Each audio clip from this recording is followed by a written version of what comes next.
திரு கோவி சத்யன் அவர்களே அன்போடு பேசுகிறேன்.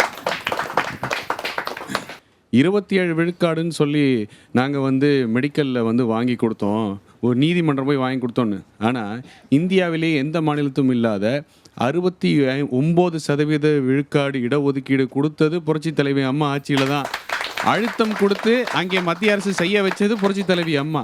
அப்போ மக்கள் நலன் அப்படின்னா ஒரு மாநில கட்சி மண், மொழி, உரிமை, மானம், இதை அந்த மாநில கட்சி அந்த மக்களுக்காக காப்பாற்றுவதற்கு, வளர்ச்சி பெறுவதற்கு என்ன நடவடிக்கை எடுத்ததுங்கிறது தான் முக்கியம்.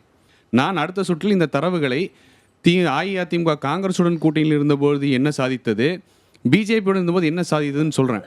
மரியாதைக்குரிய கான்ஸ்டன்டைன் ரவீந்திரன் அவர்கள் கூட்டணியில் இருந்தபொழுது என்ன தமிழருக்காக சாதித்தார் என்கின்ற பட்டியலை ஆதாரத்துடன், உருட்டுகளாக இல்லை, எங்களுக்கு உருட்டுகள் தேவையில்லை, ஆதாரத்துடன் செய்தார் என்பதை வைப்பார் என்று நான் நம்புகிறேன். Right, thank you sir. நான் அதே உங்களுடைய முதல் சுற்று கருத்தை எடுத்துக்கிறேன். ஒரு சேலஞ்சோடு முடிச்சிருக்கிறாரு முதல் சுற்றை. கேட்போம். அடுத்ததாக திரு ஹிதயத்துல்லா அவர்களே அன்போடு பேசுகிறார். யார் இந்த தேசத்திற்கு பக்ரானங்கள், வைகை அணை போன்ற பல நதி திட்டங்களை கொண்டு வந்தவர்கள், அணைக்கட்டுகளை கொண்டு வந்தவர்கள், கல்வித்துறையிலே IIM, IIT, UGC இப்படி பல்வேறு கல்வியை இந்த மண்ணிலே விதைத்தவர்கள் யார் என்றால் காங்கிரஸ்காரர்கள். மகாத்மா காந்தி தலைமையில் இருந்த பண்டித ஜவஹர்லால் நேரு அவர்களால் உருவாக்கப்பட்டது. தொழில் ரூர்கேலா, பிலாய், BHEL, துப்பாக்கி தொழிற்சாலை, டேங்க் ஃபேக்டரி, இப்படி பல்வேறு தொழிற்சாலைகளை இந்த மண்ணிலே உருவாக்கியதனால்தான் பொதுத்துறை நிறுவனங்கள், காங்கிரஸ் ஆட்சி காலத்தில் தான் பொதுத்துறை நிறுவனங்கள் உருவாக்கப்பட்டன. நன்றாக தெரியும் உங்களுக்கு. கடந்த 11 ஆண்டுகளாக ஒரு பொதுத்துறை நிறுவனம் கூட இந்தியாவிலும் இல்லை, தமிழ்நாட்டிலும் இல்லை. ஒரு ஆவடி டேங்க் ஃபேக்டரியோ துப்பாக்கி தொழிற்சாலை இல்லை. அல்லது பல்வேறு துறைமுக திட்டங்கள், நம்ம தூத்துக்குடி உங்களுக்கு தெரியும். இப்படி இந்தியா முழுக்கும் துறைமுகங்களை கொண்டு வந்தது சென்னை உள்பட காங்கிரஸ் ஆட்சி. இப்படி பல்வேறு வேலை வாய்ப்புகளை உருவாக்கியது காங்கிரஸ் கட்சி. இதெல்லாம் நமக்கு தெரியும். 1950-60க்கு பிறகு காங்கிரஸ் எதுவுமே செய்யலையோ? அன்னை சோனியா காந்தி ஆட்சி, கடந்த ஆட்சி உங்களுக்கு தெரியும். திரு மன்மோகன் சிங் அவர்கள் பிரதமராக இருந்தபொழுது நடந்தது என்ன? ரைட் டு ஃபுட், அனைவருக்கும் உணவு. இன்னைக்கு ரேஷனில் எல்லாருக்கும் இலவச உணவு கிடைக்குதுன்னா அந்த உரிமை. அதே மாதிரி தகவல் அறியும் உரிமை, கல்வி உரிமை. ஏழைகளாக இருந்தாலும் பணக்கார பள்ளிகளிலே 25 விழுக்காடு படிக்கலாம் என்று சொன்னவர் அன்னை சோனியா காந்தி அவர்கள். அந்த அடிப்படையில் தான் அந்த அரசு, அம்மா கேட்டது உண்மை, அந்த ஆட்சி காலத்தில் நடந்த பல்வேறு சாதனைகள் உங்களுக்கெல்லாம் தெரியும். கொரோனா காலத்தில் கூட மிகப்பெரிய வறுமை இருந்த பொழுது காப்பாற்றியது மகாத்மா காந்தி 100 நாள் வேலை திட்டம். இந்த திட்டத்தை கொண்டு வந்தது யார்? அன்றைய காங்கிரஸ் கட்சி. இன்றைக்கு அந்த திட்டத்துக்கு எதிராக நாங்கள் 125 தருவோம் என்று சொல்லி ஏற்கனவே கொடுத்த 100 கூட 50 கூட கொடுக்காம இன்னைக்கு அதனுடைய நிதியை குறைச்சது யார் என்று சொன்னால் உங்களுக்கு யார் என்று தெரியும், பாஜக. அப்ப சிந்தித்து பாருங்கள், இந்த நாட்டுக்கு விடுதலை வாங்கி கொடுத்ததும் காங்கிரஸ் தான். ஆனா பிஜேபியோ RSSஓ அதற்காக எந்த முயற்சியும் செய்யாது மட்டுமல்ல, சுதந்திர கொடியை கூட 92 வரை ஏற்றாதவர்கள் அவர்கள், நாம் அறிவோம். அதனால இன்றைக்கு இந்தியாவில் ஒரு வளர்ச்சி வந்து கொண்டே இருந்தது. எந்த அளவுக்குன்னு சொன்னா ஒரே ஒரு விஷயத்தை உங்களுக்கு சொல்றேன். 1980களில் சீனாவும் இந்தியாவும் ஒரே பொருளாதாரத்தில் இருந்துச்சு. இன்றைக்கு இந்த 11 ஆண்டுகளில் நடந்தது என்ன தெரியுமா? சீனா $19 ட்ரில்லியன், நாம வெறும் $4 ட்ரில்லியன். எல்லாம் இந்த 11 வருஷத்தில் மிக குறைவான ஒரு அளவில் பொருளாதாரம் வீழ்ச்சி அடைஞ்சிருக்கிறது. நீங்க வாங்கக்கூடிய கேஸ் $400 இருந்துச்சு, இன்னைக்கு $900 இருக்கு. நீங்க போட்ட பெட்ரோல் $50 இருந்துச்சு, இன்னைக்கு $100 கொடுக்குறீங்க. இப்படி சொல்லிக்கொண்டே போகலாம். Thank you sir. நன்றி திரு ஹிதயத்துல்லா அவர்களே. முதல் சுற்றின் நிறைவாக பாரதிய ஜனதா கட்சியின் சார்பில் திரு நாராயணன் அவர்கள். தேச நலனில் யாருக்கு அக்கறை இருக்கிறது அப்படின்னு சொல்கிறத, யாருக்கு அக்கறை இல்லாது இருக்கிறது அப்படின்றது தான் முக்கியமான விஷயம்.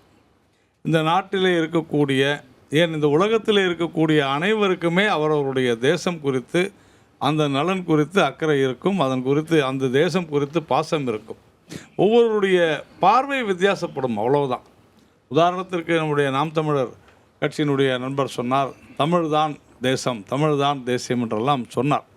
இந்திய அரசியலமைப்பு சட்டம் என்ன சொல்கிறது என்றால், இந்தியா தன்னுடைய நிர்வாக வசதிக்காக மாநிலங்களை உருவாக்கி இருக்கிறது. இதுதான் இந்திய அரசியலமைப்பு சட்டம். அதாவது இந்தியா என்கிற தேசம் தன்னுடைய நிர்வாகம், அட்மினிஸ்ட்ரேஷன், அதற்காக மாநிலங்களை உருவாக்கி இருக்கிறது. இன்னும் எத்தனை மாநிலங்களை வேண்டுமானாலும் நம்முடைய நிர்வாக வசதிக்காக உருவாக்கலாம்.